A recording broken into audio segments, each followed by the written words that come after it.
So today, we're going to talk about a single, incredibly powerful image that just captured an entire nation. It's a story that starts with a viral video, sure, but it's really about the amazing public servant at the center of it all, Jiaolong. I'm willing to bet you've seen this, even if you don't know the name. You know the one, a lone rider in this brilliant red cloak just galloping across a huge snowy landscape. It's this heroic image that went viral for a really good reason. But the real question is, who was she? Who was the woman in that cloak? And when I say viral, I mean viral. To give you some perspective, that video was viewed over 600 million times. It was a massive cultural moment. But this story isn't just about the numbers. It's about the lifetime of work that led to that single moment in the spotlight. Yeah, she got the nickname the Celebrity Director.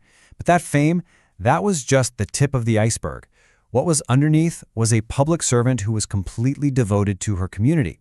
That is the real story we're diving into today. Okay, so let's get into it. What was all the sweat and hard work behind that famous image, that incredible, effortless-looking ride in the snow?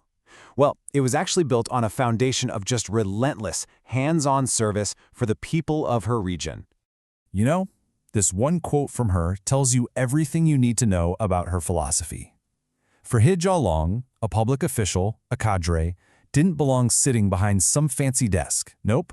They belonged out in the field, getting their hands dirty, and really, truly understanding the lives of the people they were meant to serve. And this wasn't just talk. You can see her philosophy in everything she did. It wasn't about a photo op visit here and there.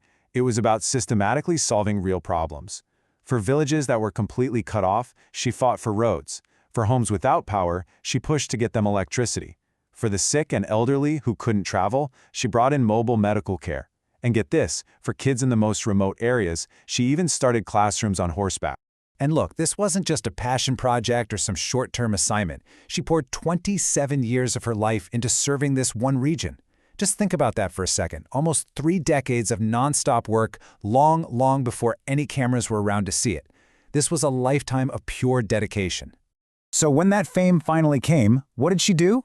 She put it to work. Immediately. She hosted over 500 live streams to sell local farm products. And this was a serious grind.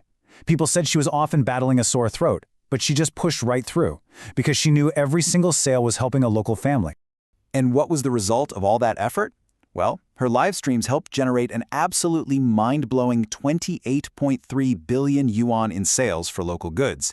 That's not just some abstract number. That's a direct economic lifeline for thousands and thousands of families. That is how you turn viral fame into real, tangible impact. And here's the kicker. From the millions of yuan that she personally helped raise through all those live streams, how much did she keep for herself? 0. She directed 100% of it right back into public causes. Her work was never, ever about her. All right, so how did she actually handle this wave of fame? I mean, a lot of people would have been completely swept away by it, but she stayed so incredibly grounded, always super clear-headed about what her real purpose was. This quote right here, this was her constant refrain. It perfectly captures her whole mindset. When she was faced with all this personal popularity, she just kept redirecting the spotlight. For her, she was never the star of the show. She was just the person holding the camera, trying to show the world how beautiful and full of potential her hometown really was. And this contrast is so key to understanding why people loved her. The world saw the image, right? The heroine of the snowy plains, this dashing, heroic, almost larger-than-life figure. But her community, the people who actually knew her, they knew the reality. They called her the kitchen godmother, this gentle, caring person who was always working, always serving.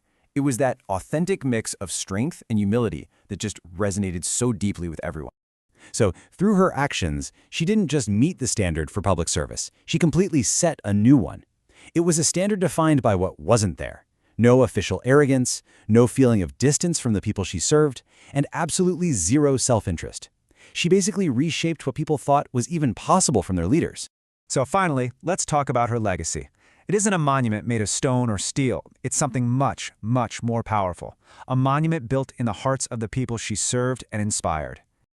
The public reaction to her story was just overwhelming. Hashtags like these were trending for days. People were celebrating her actions, her spirit, and that really unique blend of toughness and tenderness. It was just this massive collective online tribute to her life's work. You know, this simple comment, which you saw thousands of times online, really gets to the core of her impact. She wasn't just some official to be admired from afar. She became the new benchmark. Her life sparked this collective hope for a new kind of leadership, one that's all about integrity and action. Ultimately, her influence went way beyond policy or economics. She became what a lot of people started calling a spiritual coordinate. Think of it like a true north on a compass, a fixed, reliable point that shows other people the way towards selfless, practical, people-first leadership. And that brings us to this final, really powerful question. He Jiaolong's life gives us the most profound answer to it. What can one person bring to their hometown? Well, her story shows us that the answer is, potentially, everything. She's a lasting testament to the incredible, world-changing impact one dedicated person can have.